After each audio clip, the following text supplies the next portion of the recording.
Olá, bem-vinda, bem-vindo, bem-vinde ao Tech Ideia, o meu canal de tecnologia, criatividade, ideias malucas que podem melhorar a educação.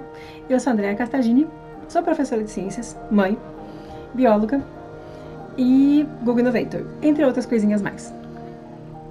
Pois bem, hoje eu vim trazer um tema, repensar um tema que já foi trazido aqui no canal há muito tempo, quando eu comecei, lá em 2018, que são as metodologias ativas.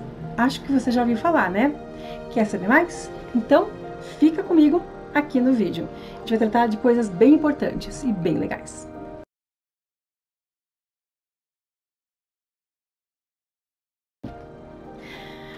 Pois bem, como eu falei, em 2017, 2018, quando eu estava pensando o canal, um dos primeiros vídeos que eu coloquei foi metodologias ativas, ensino híbrido e aprendizagem. Se você não me conhece, eu gosto muito, eu sou muito curiosa e eu gosto muito de pesquisar, ler sobre essas metodologias, essas estratégias diferentes que possam inovar a sala de aula. E durante a minha jornada, eu acabei me deparando no mestrado que era muito importante entender a aprendizagem. E vamos falar disso aqui também nesse vídeo, certo? Nesse vídeo que eu vou deixar o link, uma parte aqui da tela, você pode ver eu um tempo atrás e o que a gente apresenta sobre as metodologias ativas e tudo mais, beleza? Hoje eu queria fazer uma pergunta para vocês. Por que lá em 2018, quando eu gravei, era um tema já em voga? E por que esse tema continua em alta, continua tendo a importância para a educação? Podem ser muitas as razões. Eu vou trazer 3 aqui que eu consegui pensar aqui. Então, a primeira é a questão das mudanças, né? Então, a gente tem mudança na sociedade, mudança nas áreas de tecnologia, mercado e tudo mais. E na parte educacional, normalmente, o ritmo é mais lento, certo? Outra coisa, a pandemia acabou fazendo com que esse ritmo, mesmo lento, na apropriação e utilização de novidades tecnológicas, tecnologias digitais, ocorresse de uma forma rápida. Então, foi muito comum a gente escutar em diversos meios. A educação teve que se reinventar, os professores se reinventaram. Por quê? Porque até então era exigido da gente uma postura meio que de reprodução de como a gente aprendeu, né, com os nossos professores. Então a gente repete o que dá certo. E com a pandemia, tivemos nessa reinvenção que utilizar as tecnologias e estratégias metodológicas por tentativa e erro. Não é questão só da tecnologia, nem só da postura do professor, mas é um conjunto, inclusive também da apropriação tecnológica das famílias, do estudante, do interesse, do cansaço de tela, entre mais uma porção de outros fatores que fizeram com que hoje a gente olhe e veja que existem lacunas na aprendizagem nesses 2 anos que a gente está vivendo, nesses 2 últimos anos, né? E que essas lacunas terão que ser preenchidas, resgatadas. Portanto, metodologias ativas pode ser uma ótima estratégia para a gente tentar suprir esses gaps de aprendizagem dos alunos. E um terceiro motivo que eu acho importante colocar, que faz gancho com o primeiro, as mudanças que estão existindo no nosso mundo, elas perpassam não só a parte de tecnologias que estão cada vez mais presentes, né, a ponto de ficarem invisíveis, que a gente não se percebe delas mais, tão natural que elas estão na nossa vida, mas elas também fazem com que a gente tenha mudanças de comportamento e que o mundo do trabalho, o capital, o sistema todo exija, né, pessoas preparadas de uma maneira diferenciada, diferente daquela que nós fomos formados, preparados para o mundo do trabalho, por exemplo. Então, muito se fala também das soft skills, né, das habilidades e competências sociais e emocionais e por aí vai. E as metodologias ativas, as estratégias que compõem essas metodologias, elas podem sim ajudar a gente, a ajudar os alunos que estão em formação a se apropriarem, a se desenvolverem de uma forma completa, né? Bom, aí um livro que eu acho que é importante trazer, como eu falei, eu gosto bastante de leitura, né? É esse aqui, da Lilian Bassi e do José Moran. Metodologias ativas para a educação inovadora. Pois bem, segundo o professor Moran, que é uma pessoa muito querida, muito acessível, a metodologia ativa são estratégias de ensino centradas na participação efetiva dos estudantes na construção do processo de aprendizagem, de forma flexível, interligada e híbrida. É muito legal essa definição dele, porque outros autores trazem com outras palavras, mas aqui está muito claro, né, e bastante abrangente. E aí que entra um pouco da conversa e da minha jornada, né? Então, como eu falei para vocês no início, a aprendizagem, e aqui o professor Moran, no primeiro capítulo, fala muito disso, né? Que a aprendizagem, tudo começa com a aprendizagem, e a aprendizagem é ativa. Eu posso ter uma metodologia ativa lendo um livro?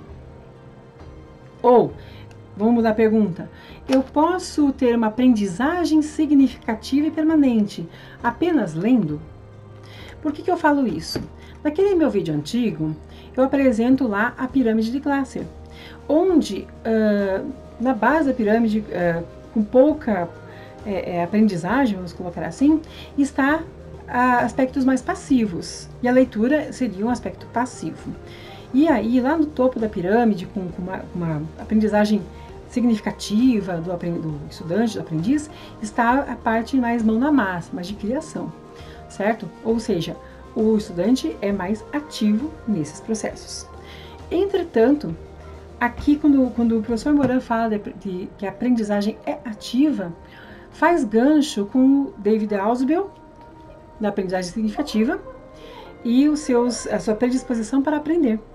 Ou seja, se eu não estou disposta a aprender, eu não vou conseguir pode ter as ferramentas, as estratégias, mas se o estudante está determinado a não aprender aquilo, se aquilo não é interessante para ele, com certeza a aprendizagem ficará muito, muito difícil, será dificultada. Esses aspectos de aprendizagem, eles podem ser externos e internos. E aí que eu acho importante a gente sempre estar tendo um teórico de teoria de aprendizagem, subsidiando o nosso raciocínio, a nossa reflexão e a nossa organização, certo? Bom, eu quero apresentar também o que eu utilizei no meu mestrado, que é o TEPAC, que aí lá no outro capítulo a Lilian Bassi fala do TEPAC. Por quê? Porque é uma união, né? São 3 esferas, vou colocar para vocês em alguma parte do vídeo aqui, essa imagem. Então, são 3 esferas. Nós temos uma esfera que são as tecnologias, uma esfera que é o conteúdo, e a terceira esfera que seria a parte pedagógica, onde eu entendo que as metodologias ativas e estratégias que as compõem estão. Para que exista um efetivo uso das tecnologias, para que se realmente se coloque o TEPAC em ação numa aula de ciências, que é o meu caso, eu preciso interligar e sobrepor as 3 esferas. Então, quando eu sei e tenho conhecimento tecnológico e técnico de qual ferramenta eu vou utilizar, se é um vídeo, se é um site, se é um simulador, se é um jogo, se é algum elemento tecnológico ou não, digital, vamos colocar assim, digital ou analógico, né, porque tecnologia é muito amplo, ou não, eu tenho que ter essa visão, tanto do domínio técnico, como saber como que eu vou interligar com o conteúdo que eu estou trabalhando de ciências. E aí vem a terceira esfera, que é de que forma que a gente vai colocar isso, que é a estratégia pedagógica, que a gente vai falar numa série de vídeos aqui sobre as possíveis estratégias pedagógicas que compõem metodologias ativas. Eu já posso deixar de antemão um gostinho, né?